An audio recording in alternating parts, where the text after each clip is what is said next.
What's up, guys? Mike here, the UK Urban Prepper.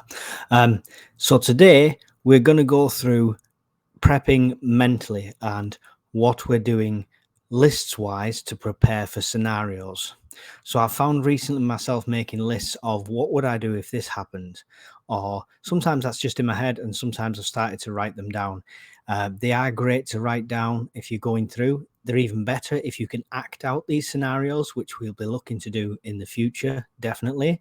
But for me, just writing them down, making a list of these are the things I will do if this happens, is mentally preparing me more for if that happens. I'm not just going to panic and think, oh my God, what do I do next?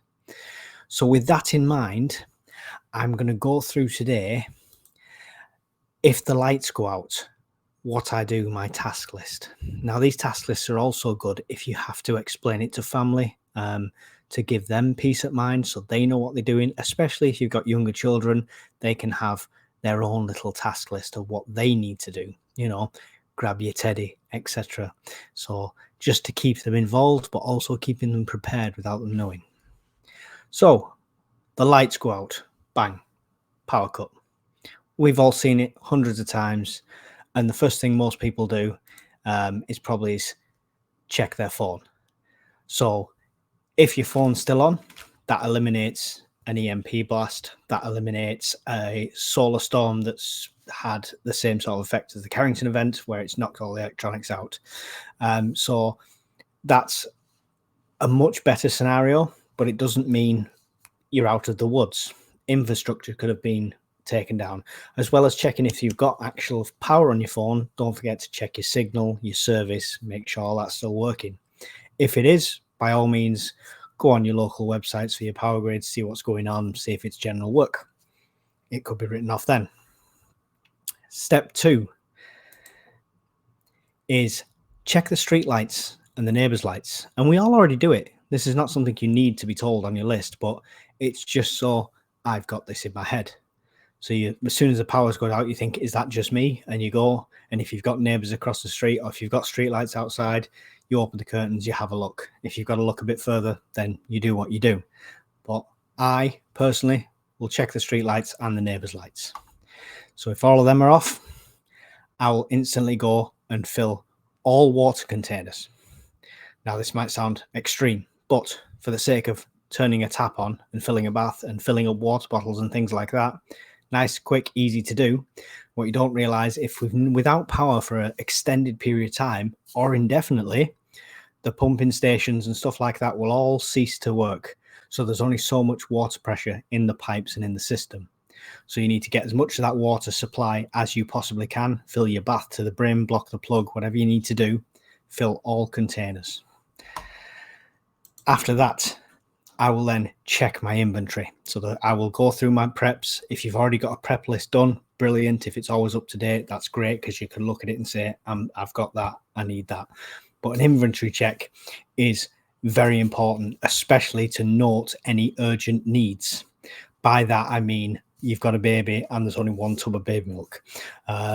You've got loads of pasta meals, but you've no proteins in. Whatever you decide is important that wasn't important last week, because you're just slowly building your preps, make sure you make a note of them. The next is to gather all your cash. Now, if you've prepared for something like this, you've probably got a stash of cash anyway. Now, cash will only hold its value for the first, I'd say, a week at the most.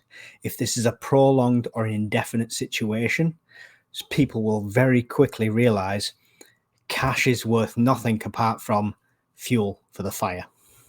It'll become a barter system in no time at all. But in that first initial period, gather all your cash, because even though the power's down, cash is still valuable for the initial period. The next is to get your lights and your heat preps ready on hand.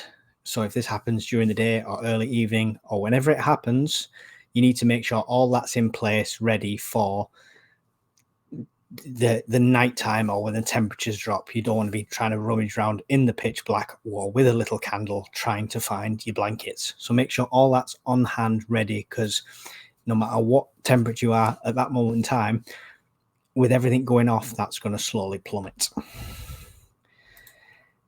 If they're open, or as soon as they're open, take that cash you got and go to local shops for supplies. Now, I say local shops, this is not just to promote local businesses. I always say support your local businesses, support the little guy, it's great. But major supermarkets will just stop serving. They'll be like, our card machines don't work, we're done. Whereas smaller shops, like my local shop up the road, cash is king. He'll still open his doors if you've got the right money. He'll say, if our till doesn't work, if you've got the right money. So you can take all that cash you've gathered, or as much as you can without raising suspicion, and purchase what you need. Get as much as you can without arousing too much suspicion, spread that over a couple of shops or whatever, but use that excess cash you've got to top up the supplies, especially for them essential things that you didn't quite prep in time. Number 8, well, I've got the numbers wrong here. Number 8 is a note to make sure you do not open a Faraday cage if you've prepped that straight away. Yeah, don't open that straight away, because if it's a solar storm, an EMP, or anything like that, the effects can be in the air for a while. A solar storm can go on for 3-4 days, at a time. Make sure, check for auroras in the sky, especially. But don't be tempted to instantly go into that Faraday cage and grab your torch and your batteries out and off you go. Try and use candles for the first 24, 48, 72 hours, whatever you can hold out for, before you go in there, so you don't risk contaminating the contents there. Lastly is most important to me, but once you've done all this, because this involves going out and in and stuff like that, is secure your home. However you do that, whether you've got the security bar across the door, whether you want to nail a piece of wood across your door, whether you only want to use a certain entrance, whether you want to block your windows, whatever you want to do, secure your home or be ready and have your bug out bag in place in case you do need to get out of there. Make sure you've got your bug out plan that goes along with that. This is all me. This is all personal. By all means, suit it to yourself, your own needs, and what you would do.